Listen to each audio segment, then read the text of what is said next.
पहले पिछली को हिसाब ले, काम हो या ना हो, पिछली को हिसाब जरूर लिया जाएगा। अगर ये कोई भी गड़बड़ कर रहे हैं तो जब भी ये सत्ता से बाहर जाएंगे इनसे सब हिसाब लिए जाएंगे। जो भी सरकार आएगी हिसाब लेगी और लेने भी चाहिए। आज कांग्रेस कहाँ है, देखो कहाँ है। ये जनता इनको वहीं डाल देगी। उन्होंने पहले जब ये महामारी आई पिछले साल तो कही भाई एक काम करो, थाली बजाओ, कोरोना जब भगेगो। लोग ऐसा होता है क्या? अरे मैंने भी बजाई, होता क्या है, हमने सोची आवाज थाली की सुन के भाग जाए। भाई प्रधानमंत्री हमारे इतने बड़े हकीम जी हैं कि उन्होंने जनता की नब्ज पकड़ ली और नब्ज पकड़ के ये जान ली कि जनता कहाँ खड़ी है। ये 18 लाइन का रोड है, 8 लाइन मानो हमने घेर रखी है तो 10 लाइन खुली हुई हैं और 10 लाइन बहुत होती हैं। लेकिन अब ये आगे और बंद कर दें, बैरिकेटिंग लगा दें, कुछ कर दें, कील लगा दें, कांटे लगा दें, भाई इनके इलाज तो हम पे है ना। नब्ज पकड़ ले कि भाई जनता बिल्कुल ठीक बैठी है, थाली बजाओ बज गई, दिए जलाओ जल गए, मन की बात सुनो सुन ली, होने की ये का कुछ कहें यार। ये तो भेड़ बकरी है, खेती बेच दी। यही तो शहर में आदमी इसलिए रहना पसंद करे कि भाई मैं व्यापार करूं, बिजनेस करूं या नौकरी करूं, एक यार शांति मिले।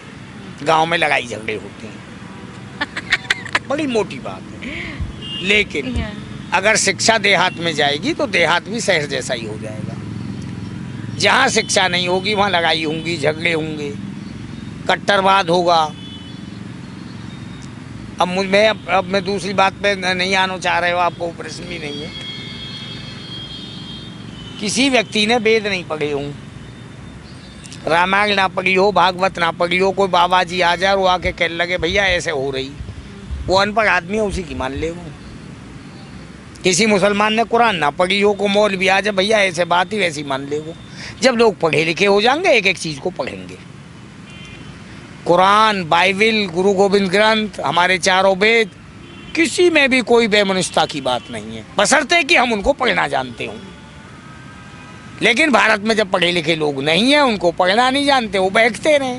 ये भी एक बीमारी है, अंधभक्त। हाँ ये एक बीमारी है सबसे बड़ी। कुछ अब देखिए, मुझे एक बात पूछनी थी आपसे कि ये जो बॉर्डर्स है पूरा एक तरफ इन्होंने खोल दिया है, ओके, उस तरफ ने खोल दिया है थोड़ा सा नीचे को, और नीचे बैरिकेड्स लगा दिया है थोड़ा सा, मीन्स पूरा तरह से खोला नहीं है, रास्ता एक वे का ही खोला है। ये देखो मैं बताऊं, आम जनता को तो परेशान हो रहा है। देखो मैं बताऊंगा, ये 18 लाइन का रोड है, 8 लाइन मानो हमने घेर रखी है तो 10 लाइन खुली हुई हैं और 10 लाइन बहुत होती हैं। लेकिन अब ये आगे और बंद कर दें, बैरिकेटिंग लगा दें, कुछ कर दें, कील लगा दें, कांटे लगा दें, भाई इनके इलाज तो हम पे है ना। हम तो शांतिपूर्वक बैठे हैं 8 लाइन पे, और हम यहाँ भी नहीं बैठते। हमने तो भीतर जगह मांगी, भाई हमें जंतर मंतर दे दो, इंडिया गेट दे दो, भाई हम तो अंदर बैठ जाते, रामलीला मैदान दे दो, कोई हमें यहाँ इच्छा नहीं है। जब आप हमें अंदर घुसन नहीं दे रहे, यहाँ हम बैठे नहीं, तो भाई आसमान में जाए, कहाँ जाए, आंदोलन कहीं तो करें। सुनने को तुम तैयार नहीं, भाई सुने भी वो क्यों। भाई प्रधानमंत्री हमारे इतने बड़े हकीम जी हैं कि उन्होंने जनता की नब्ज पकड़ ली और नब्ज पकड़ के ये जान ली कि जनता कहाँ खड़ी है।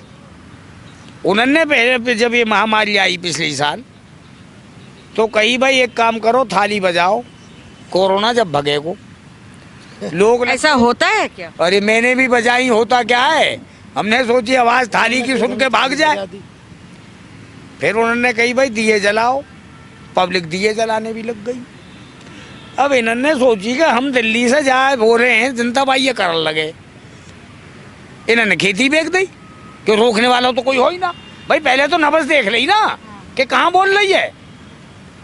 जनता की नब्ज पकड़ लिया, नब्ज पकड़ ली कि भाई जनता बिल्कुल ठीक बैठी है, थाली बजाओ बज गई, दिए जलाओ जल गए, मन की बात सुनो सुन ली, होने की ये का कुछ कहें यार। ये तो भेड़ बकरी है, खेती बेच दी, यही तो काम करे हो इन्होंने। यहाँ गलती कर गई। हमारे देश का आदमी भोला है लेकिन निबक बेवकूफ ना है। भोलेपन में तो भाई कुछ भी कर लो, यहाँ गलती कर गई, ओवर कॉन्फिडेंस में आ गई। अच्छा, ओवर कॉन्फिडेंस में। ये करो। लेकिन आज किसी का फ़ोन आया था मुझे, और वो बातों बातों में एक बात बोल दी है उन्होंने कि जैसा पंजाब में बीजेपी का सुफरा साफ हो गया, उस तरह अभी वो लोग देख रहे हैं बंगाल का इलेक्शन, और अगर ये लोग किसान का आवाज़ को नहीं सुनेंगे और नहीं बात मानेंगे, उसी तरह से जिस तरह पंजाब में सुफरा साफ हो गया, उसी तरह से ये देश का भी उनका पूरा साफ कर देंगे, ऐसा बोल रहे थे। ये बोलने की बात ही नहीं है इसमें। देखो कांग्रेस के 400 से ज़्यादा MP आए करे, ये गरीब तो वहाँ भी पहुँचे भी ना है, ये तो पीछे पड़े रहे, कुछ हो है नहीं इन पे। आज कांग्रेस कहाँ है, देखो कहाँ है। ये जनता इनको वहीं डाल देगी। ये गलत दिमाग लगाना बिल्कुल बंद कर दें और लगाते रहो, या तो कोई मतलब भी नहीं है। बंगाल को चुनाव ये जीते हैं हारे, मेरे इससे कोई लेनो देनो नहीं है। लेकिन मैं ये बता रहा हूँ कि पंजाब में पहली बार चुनाव हो रहे हो, अगर बीजेपी जीती तो जीवन में पहली बार जीतेगी। कोई ऐसी बात नहीं है कि कोई प्रदेश अलग है, उसमें एक बार तुम जीत गए तो ढोल पीटल लगो जीत गए। वो कहानी ख़त्म हो गई। हर हर मोदी, घर घर मोदी, खत्म है। अब नहीं चलेगी। अभी कल रात को एक 5% फ्लाइट का ये बढ़ोतरी हो गया है, उसके ऊपर बढ़ा दिया है। और जैसे अभी ये प्रचार करने जाते हैं, ये तो सरकारी फ्लाइट ही यूज़ करते हैं, मतलब जो एयरक्राफ्ट यूज़ होता है पूरा, ये देश का जनता का पैसा यूज़ हो रहा है ना, इसके ऊपर जनता का पैसा का ही यूज़ हो रहा है प्रचार करने के लिए। मेरी बात सुनो, ये जो फ्लाइट लेके जाते हैं, मेरी बात सुनो। हमारे देश में आज तक एक बड़ी जोर की बात रही है कि जब सरकार बदल जाए और दूसरी आवे, पहले पिछली को हिसाब ले, काम हो या ना हो, पिछली को हिसाब जरूर लियो जाएगा। अगर ये कोई भी गड़बड़ कर रहे हैं तो जब भी ये सत्ता से बाहर जाएंगे, इनसे सब हिसाब लिए जाएंगे। जो भी सरकार आएगी हिसाब लेगी, और लेने भी चाहिए। हाँ, ये तो है कि लोकतांत्रिक देश है, तुम कुछ भी करोगे। जनता ने तुमको जहाज इसलिए दिया है कि आप जनहित के कामों में जाइए, जनहित के काम करिए। ये तो चुनाव लड़ोगे तुम जनता के खजाने के पैसा से। और अगर ऐसा ये कर रहे हैं तो ये सब हिसाब लिए जाएंगे, ऐसा नहीं है नहीं लिए जाएंगे। तो आप मांगोगे हिसाब? बिल्कुल, जनता हिसाब मांगेगी, और जिन अखिलेश ने बैठावेगी उन्हें भी बता देगी भैया दिमाग खोल के काम करियो। ये तो सरकार कह रही थी जो हवाई चप्पल पहनते हैं वो भी हवाई जहाज में उड़ सकते हैं सारा कुछ, और हवाई जहाज का सैर कर सकते हैं। वो तो बात सही कह रहे हैं। जब चाय बेचने वाले देश चला सकें तो हवाई चप्पल वाले जहाज में भी उड़ सकें, वो तो कोई नई बात नहीं है। वो तो ये लोकतांत्रिक देश है, कुछ भी हो सके। यहाँ अनपढ़ मुख्यमंत्री बन सके, यहाँ कुछ भी हो सके भाई। एक चीज़ तो आपको स्पष्टीकरण में समझ में आ गया होगा अभी मीडिया से, कि जैसे अभी भाई जी ने बताई थी सब चीज़ के बारे में, आपने क्वेश्चन पूछा था, तो आप एक चीज़ देखो, जो हमारे किसान के बेटा, मजदूर का बेटा पढ़ लिख के और सर्विस पे जाता है, वो सर्वेंट बनता है, नौकरी पे बनता है, आज उनकी पेंशन रोक दी गई, काट दी गई, ख़त्म कर दी गई। और ये जो एक पद पे जाते हैं, हमारे चुने हुए 6 कुबड्ड भी हैं, और ये जनता से चुन के जाके अगर कोई पार्षद बन गया, कुबड्ड का मतलब अनपढ़ या सभासद बन गया, को कुछ बन गया, एक पेंशन यहाँ की होगी, एक ऊपरले पद पर गया उसकी होगी, एक और को मंत्री पद पर गया उसकी होगी। ये कई पेंशन लेते, वो पैसा किसका होता? वो जनता का नहीं है क्या? वो सब तो ये तो दुर्भाग्य किसान और मजदूर का है, रहा है, इनमें भी संशोधन कुछ नहीं है। हम तो ये कहें कि पहले अपनी उन पेंशन नहीं छोड़ दें। और अगली मैं आपको और भी बताता हूँ, अगर ये देश कृषि प्रधान देश नहीं होता, ये कृषि प्रधान देश नहीं होता तो कोरोना से तो मरते या ना मरते, भूख से लोग मर जाते। बिल्कुल राइट। इतनी बेरोजगारी देश में है। वो जो कोरोना भाई जी हैं बीजेपी के, उन्होंने बीजेपी की सदस्यता ले ली है, कोरोना जी ने, अच्छा, आपका कोई संदेश सरकार को, देश का जनता को, ये मेरा आखिरी सवाल है। देखो, जनता से तो हम एक ही अपील करेंगे, भैया इन तीनों कानूनों के बारे में जागो, या सरकार के बारे में जागो। शिक्षा खा गए ये, रोजगार खा गए ये, स्वास्थ्य खा गए ये, किसाने खा गए ये, सब सौदा साफ कर दियो। पूरे देश में बेचने को नंबर इन्हें लगा रखो। अपने आपे को पहचानो, अपने आपे को जागो, अपने आपे को देखो। भाई यही संदेश है हमारा। तो इसी का फायदा उठा रही है मोदी सरकार।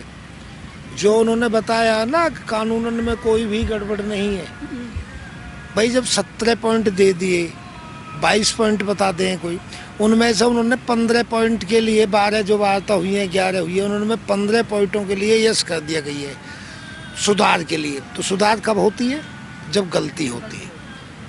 जब ये तो सिद्ध हो गया गलती है, और जब गलती है तो सुधारने की कोशिश कर रहे हैं, तो सूदी बात है। जब वो यूँ कह रहे हैं कि हम लागू करेंगे, लागू कर दें MSP है, सीधी सी बात है। जो कोई ना कोई कारण होता है, जब कार्य होता है। आज तुम यहाँ बैठे हुए, अभी होली पे आपने पेशन करा, और चीज़ों पे भी पेशन हुआ, उस पर भी हुआ। यहाँ तो यूँ जाने सरकार राजा का काम क्या होता है। ये 4 हैं, 4 कहाँ के हैं? 4 कौन कौन? 4 हैं, कहाँ के हैं? गुजराती भाई। एक तो मोदी भाई जी, अच्छा एक अमित शाह भाई जी, 2 बेचने वाले अच्छा और 2 खरीदने वाले। अच्छा, 4 गुजराती भाई। अच्छा, 4 गुजराती भाई है, भाई भाई 2 खरीदने वाले, 2 बेचने वाले। वो कैसे कर लो। अभी तुमने पूछा गांवों के बारे में, शहर में डिफरेंस। इम्यूनिटी जो शहर में नहीं है, जो गांव में है। और आज़ादी हमें जब थी, हम नोएडा के बासिंदा, जो नोएडा बसा हुआ है, आज रोटी इनके लाले पड़ रहे। क्या करा? हम बेघर कर दिए, मंदे ज़मीन ले ली हमारी, वो दलालों को, बिल्डरों को बेच दी। बिल्डरों ने फ्लैट बसा के दुनिया को बसा दिया। नौकरी इनके वायदे करे, नौकरी किसी को ना दी। किसान के पास क्या छोड़ दिया? हमारे खेत जो उजड़ गए तो पशु भी उजड़ गए, उनके सहारे पशु भी रखे। दूध पी के, घी खा के कोरोना क्यों ना आ रहा हमारे धोरे। घी खावे, दूध पिए, ताकत बनी रहे। जिनकी इम्यूनिटी मजबूत है उन्हीं के पास तो ना आ रहा है कोरोना। कोरोना इनके पास कैसा आ गया? अब सुनो, आया बोली बतलाई बात ही डॉक्टर कोठारी ने इस पे पहले बता दिया कि ये क्या करेंगे।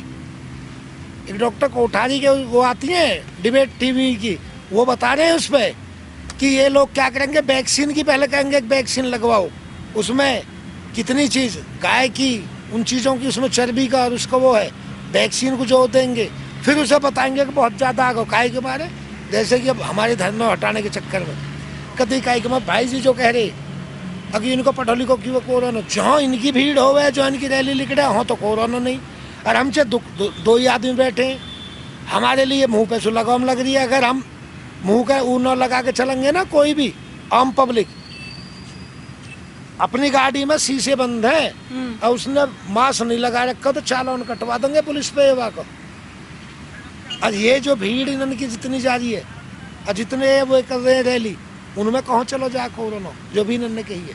तो ये इनकी साजिश है, राज करने का तरीका है। इनको अपने ढंग से करें। इनको एक आशीर्वाद है, 4 साल में कुछ बूझें मीडिया बंधु आए के कि 4 साल में, योगी जी कह रहे हैं 4 साल को हमने कितनी कामयाबी पाई है। ये सच है कि कामयाबी पाई है इन्होंने। काहे की कामयाबी पाई है?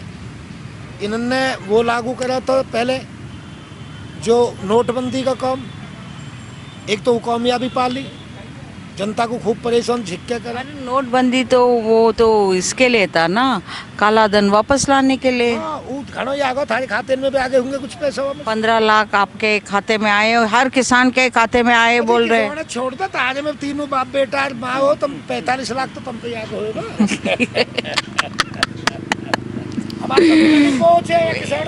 किसान का तो भाग है। मैं बताऊं, किसान और भगवान। आज तो बिल्लू चौधरी जी तो हंस पड़े हैं इस बात को लेके। आज पहली बार इनके चेहरे में हंसी देखी हूँ मैं। किसान और भगवान, इन दोनों की दोस्ती है। वो तो बात है। वो तो भगवान ही एक संभालने वाला है किसान को, अन्य की और को गति मोक नहीं है। अपनी चलती में काई ने धड़क न छोड़ी, जब कांग्रेस ही वाने धड़क न छोड़ी तो वो भगाती किन्ने, ये पब्लिक ने, जनता ने। जनता को तो राज है, या में किसान भी और मजदूर भी सभी तो आते हैं, भगाती। और अब यूं भी जाएगी, जब कौन कब जाता है, यथावत कर्म तथावत भोग। जैसा कर्म कहता है किसी पे दौलत, जैसा कर्म कहता है, जब हम वहाँ में बोएंगे कोटे तो हाँ की उम्मीद आमन की करे तो बिल्कुल न मिलेंगे। जब ये अपने रास्ते में कोटे बो रही है, जनता को परेशान कर रही है, किसान को परेशान कर रही है सरकार, तो ये अपने लिए आम टपका खाएगी या बिल्कुल धोरे न आन देंगे। तो यथावत कर्म तथावत भोग, जैसे ही कर्म करेंगे खुद भोगेंगे। किसान का तो परमात्मा बेली हैगा, या गुजारा जब भी हुई और अब भी होएगा, मान जाएगी ठीक है। यानी सब करके बैठे हैं, शांतिपूर्वक आंदोलन कर रहे हैं, बदतमीजी कुछ नहीं चल रही, रोड रोक रखो, हमने न रोको। अच्छा नहीं, एक बात, वो अच्छी बात है। ये थे बिल्लू चौधरी और उनके साथी की आवाज़। चले मिलते हैं हम अगले वीडियो पर, बने रहे हमारे साथ। और अगले वीडियो पे जब भी हम बिल्लू चौधरी जी से मिलेंगे, दूसरे प्रश्नों के साथ हम मिलेंगे उनके साथ, और क्या जवाब मिलता है वो भी हम आप तक पहुंचाएंगे। और अगर आपको कोई भी प्रश्न इनसे पूछना है तो आप ज़रूर लिखकर भेज दीजिए कमेंट बॉक्स में, हम उनसे जवाब मांगेंगे। और मिलते हैं हम अगले वीडियो पर। कैमरा सपोर्ट जानम मेहरा। Thank you.